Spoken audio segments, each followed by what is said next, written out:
You walk into your local gun store. The ammo wall is loaded. 9mm, 223, 45 ACP, and 22 long rifle. No limit signs, no temporary out of stock tags. The shelves look better than they have in years. And then you get to the register. The price is higher than it was 6 months ago. You look at the box. Same brand, same grain weight, same cardboard, but a different number staring back at you. If there's plenty of ammo, why is it costing you so much more? The answer isn't simple, and nobody selling you that ammo has any reason to explain it. But there are three forces working against you simultaneously, and once you understand them, you'll never look at that full shelf the same way again. So stick with me. Let's put real numbers on this, because the gap between prices are up a little and what's actually happening to your budget is significant. 9mm ball ammo is the most common civilian caliber in the country.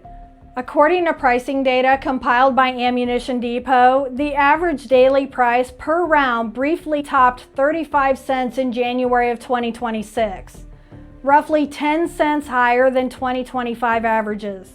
So if you buy 1,000 rounds, a completely normal training purchase, and you're looking at about $100 more than you were paying just a year ago. Across the board, major brands announced price hikes between 3 and 12% going into 2026. Rifle ammo is up 5 to 7%.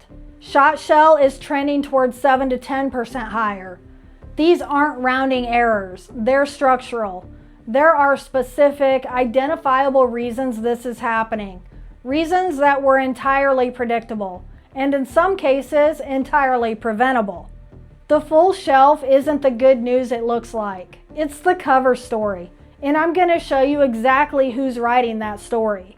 If nobody's sent you this channel before, hit subscribe right now, because this is exactly the kind of story that doesn't get covered anywhere else. And you're going to want to see what's coming next. Before I show you what's actually driving this, I want to be fair to the surface level story, because it's not completely wrong. The official explanation is that the pandemic era ammo crisis is over. Manufacturers ramped up, panic buying subsided, supply chains healed. Prices are elevated, but everything costs more. Labor, shipping, utilities. And compared to 2021, when people were rationing rimfire and driving an hour to find 9mm, today genuinely looks better. In late 2025, analysts were briefly calling prices pretty good relative to pandemic peaks. That explanation has enough truth in it to feel satisfying. And that's exactly why it's so dangerous. Comfortable explanations stop people from asking the next question. The ammo you're buying right now passed through a supply chain being squeezed from 3 different directions at once. And the industry, the government, and most of the media have zero incentive to connect those dots for you. So let's connect them. The first force is the raw material crisis. Ammunition runs on 5 core inputs: copper, lead, zinc, antimony, and smokeless powder. Every single one is under serious pressure right now, copper being the biggest one. Brass cartridge cases are a copper-zinc alloy, which means every round is directly tied to the copper market.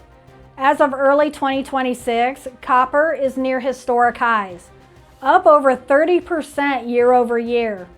The EV industry, renewable energy, and data center construction are all competing for that same global supply. Then one of the world's largest copper mines flooded and went offline in 2025, tightening supply further at exactly the wrong moment. Antimony, used in primers and bullet cores, is a different kind of problem. China controls a significant portion of global antimony production and has restricted exports. That's not a market force, that's a geopolitical lever pointed directly at your ammunition supply. Then there's smokeless powder. Global nitrocellulose supply has been strained for years by the war in Ukraine, which consumes propellant at an extraordinary rate. Here's the part that should make you genuinely angry. Military contracts get priority allocation from powder manufacturers. Civilian ammunition gets whatever's left over. Which leads us directly to the second force.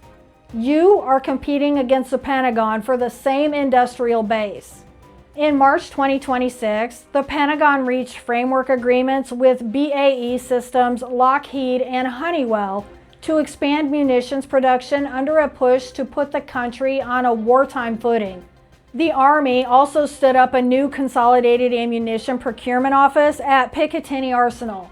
The shelf looks full because the lines are running, but the margin, the favorable pricing, and the guaranteed allocation all flow to the government contracts first, and you get what's left. The proof is in the earnings report. Winchester's parent company, Olin Corporation, posted a net loss of $85.7 million in Q4 of 25. Their quarterly profit collapsed from $42 million to $600,000 in a single quarter. CEO Kenneth Lane told stockholders directly the company had to cut jobs and cost increases would be passed through to consumers. That announcement is your price hike. It's already baked in. The third force is tariffs, and it cuts both ways. Import tariffs on finished ammunition went into effect in April of 2025, a 10% baseline across roughly 90 countries, with targeted rates for higher. Serbia's Per-V Partizan faces 37%. South Korea's PMC rounds face 25%. That lower cost imported ammo that used to keep prices honest on your store shelves, that's gone, or dramatically more expensive. But those same tariffs hit the raw materials American manufacturers depend on. The U.S. doesn't refine enough copper domestically to meet production demand. Lead is largely imported because environmental regulations shut down most domestic smelters. A policy decision that created a dependency tariffs are now punishing manufacturers for. Import duties of up to 35% on components from Canada, Mexico, and China aren't protecting American ammo makers. They're raising their input costs too. You lose the cheap imported product and pay more for the domestic replacement. That is policy failure stacked 3 layers deep. Now here's the question nobody's asking out loud. If all 3 of these forces are crushing margins and driving prices higher, who's actually benefiting? Because someone always does. I'll show you that in a moment. Here's who benefits. Surprise, the government. At every layer. Military gets prioritized powder allocation while your supply shrinks. Domestic manufacturers get squeezed by tariffs on the very raw materials regulators spent decades making impossible to source domestically. And imported competition gets taxed off your store shelf, eliminating the price pressure that would otherwise keep manufacturers honest. Every single one of those outcomes was produced by government policy, not the market, government. And none of it required passing a single law that said civilians can't afford ammunition. Your tax dollars funded a military buildup that competes directly with your ability to affordably exercise a constitutional right. The tariff policy that was supposed to protect American manufacturing raised the floor on domestic production while removing your access to cheaper imports. You absorbed the cost from both ends of the same policy. Nobody passed a law saying you can't buy ammo. The shelves are full, for now. But when a standard training purchase costs $100 more than it did last year, with no ceiling in sight, the right to keep and bear arms gets priced out of reach without a single vote being cast. That's what soft disarmament looks like. Not confiscation, not registration, inflation. And the full shelf is the perfect alibi. So here's what the next 12 months look like, and most of it is already announced, not speculated. The Kinetic Group, which owns Federal, CCI, Remington, Blazer, Speer, and Fiocchi, confirmed 2 to 10% increases across all those brands effective April 1st of 2026. Winchester is also raising their prices. Rifle, handgun, shot shell, rimfire, every high volume caliber civilians actually shoot. Beyond July 2026, pricing is not locked in. That's not reassurance, it's a warning. Manufacturers aren't committing to a ceiling because they can't. They don't know what copper's gonna do. They don't know how hard the Pentagon pulls on the power supply. Every one of those unknown breaks in the same direction, higher prices, less civilian allocation, and tighter margins, is passed straight to you. The serious shooters already see it. The reloading market is projected to grow to nearly $8 billion within the decade. People don't buy reloading presses because they enjoy the hobby. They buy them because they've done the math and decided they're done letting the system set their price.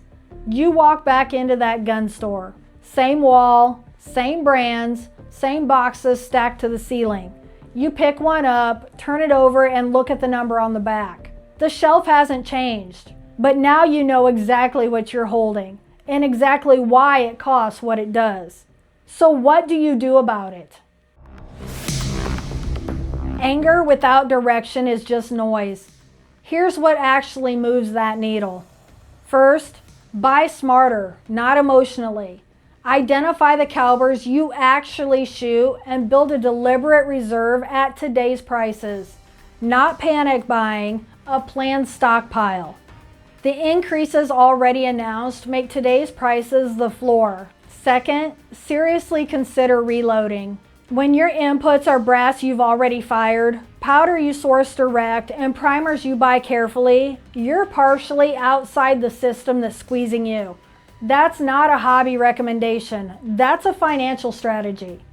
Third, demand answers from your representatives on military procurement priorities and how tariff policy is hitting civilian ammo supply chains. Most elected officials have never been asked this by a constituent. Ask it. On record. The decisions landing on your receipt were made by people who assumed nobody would connect the dots. You just did. Fourth, push for domestic smelting and refining reform. That dependency on imported lead and copper wasn't inevitable. It was built. It can be reversed, but only if voters understand why they're paying for someone else's regulatory decisions every time they step up to that counter. And finally, share this. The people behind gun store counters know this story cold. The people shopping in front of them mostly don't. That gap is exactly how this keeps happening quietly, year after year, hike after hike, while everyone points at the full shelf and says there's nothing here to see. There's plenty to see. You're seeing it right now. Your Second Amendment right doesn't end at the gun. It runs all the way to the ammunition that makes it real. And right now, that ammunition is being made more expensive by the same government that's supposed to protect that right. Remember that the next time you're standing at the register. Subscribe, because this is exactly the kind of story they're counting on you not to tell.